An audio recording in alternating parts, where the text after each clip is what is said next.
చూపించిన తర్వాత మాట్లాడు.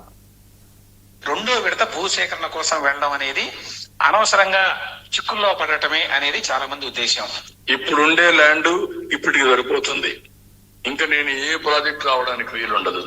రేపు ఏ ప్రాజెక్ట్ రాకపోతే డెవలప్మెంట్ ఆ 33,000 ఎకరాలకే పరిమితం అవుతుంది.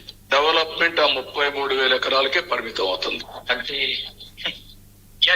ఇక్కడికే నేను పరిమితం అయితే రేపు రాబోయే రోజుల్లో అదొక చిన్న మున్సిపాలిటీ గాను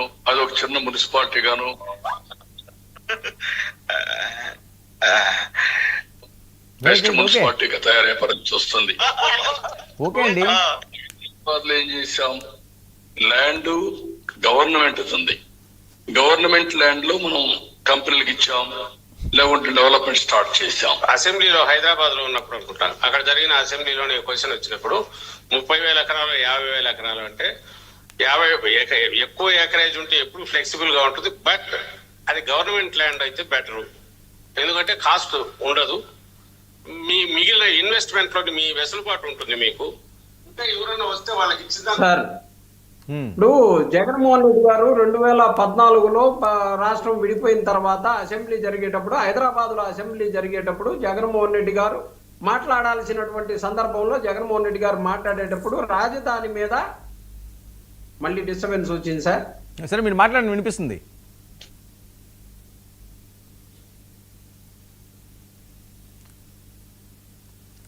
చిన్నప్పరెడ్డి గారు, మీ దగ్గర ఏదో ప్రాబ్లం ఉన్నదంటే మీరు చెక్ చేయండి. కీర్తన గారు, ఏంటి గుంటూరు విజయవాడట? మళ్ళీ నెట్వర్క్ ఇష్యూ వచ్చింది. రైట్, ప్రసాద్ గారు మీరు రెస్పాండ్ అవ్వండి.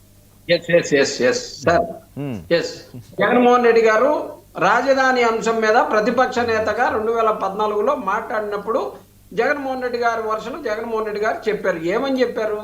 అయ్యా చంద్రబాబు నాయుడు గారు 3 పంటలు పండేటటువంటి ప్రాంతంలో రాజధాని పెట్టే కన్నా కూడా ప్రభుత్వ భూములు ఉన్న చోట పెట్టుకున్నట్టయితే మీరు ఎక్కడైనా సరే ఇవ్వచ్చు. ప్రభుత్వం ఎవరికైనా ఏ కంపెనీకైనా ఇవ్వచ్చు. అన్ని కంపెనీలని కూడా మనం ఆకర్షించవచ్చు, ప్రజలకు ఉపయోగపడే విధంగా చేయొచ్చు, దాన్ని ఒక నగరంగా తీర్చిదిద్దొచ్చు అని చెప్పేసి అప్పటికి చిన్నవాడైనప్పుడు కూడా జగన్మోహన్ రెడ్డి గారు ఒక ముఖ్యమంత్రి కన్నా కూడా గొప్ప మేధస్సు చూపించి ఆయన చెప్పడం జరిగింది. అది తెలుసుకోవడానికి విజనరీ అయినటువంటి చంద్రబాబు నాయుడు గారికి 4 సంవత్సరాలు ముఖ్యమంత్రిగా చేసినటువంటి ఇది ఇన్వెస్టర్లకి ఎలా వెళ్తుంది ఈ మెసేజ్? ఇప్పుడు అమరావతి ఇప్పుడే డెవలప్ చేస్తామంటున్నారు సార్. నేను అందుకనే ఒక్క నిమిషం నేను అడిగింది. అందుకనే చంద్రబాబు నాయుడు గారు విజనరీ అయినటువంటి చంద్రబాబు నాయుడు గారికి ఇప్పటికి తెలిసింది, ప్రభుత్వ ల్యాండ్ ఉంటే తప్పితే రాజధానిని క్రియేట్ చేయటం అవ్వదు అని. అదే మాట చంద్రబాబు నాయుడు గారు నోటి నుంచి అన్నారు, మా నోటి నుంచి అన్నది కాదు ఇది ఈ రోజు. అందుకనే ట్రెండ్ సెట్టర్ జగన్మోహన్ రెడ్డి గారు కరోనా గురించి మాట్లాడినా, రాజధాని గురించి మాట్లాడినా విఘ్నతతోటి మాట్లాడతారు, వాస్తవాలు మాట్లాడతారు. కాబట్టి అదే ఫాలో అవ్వాల్సి వస్తుంది.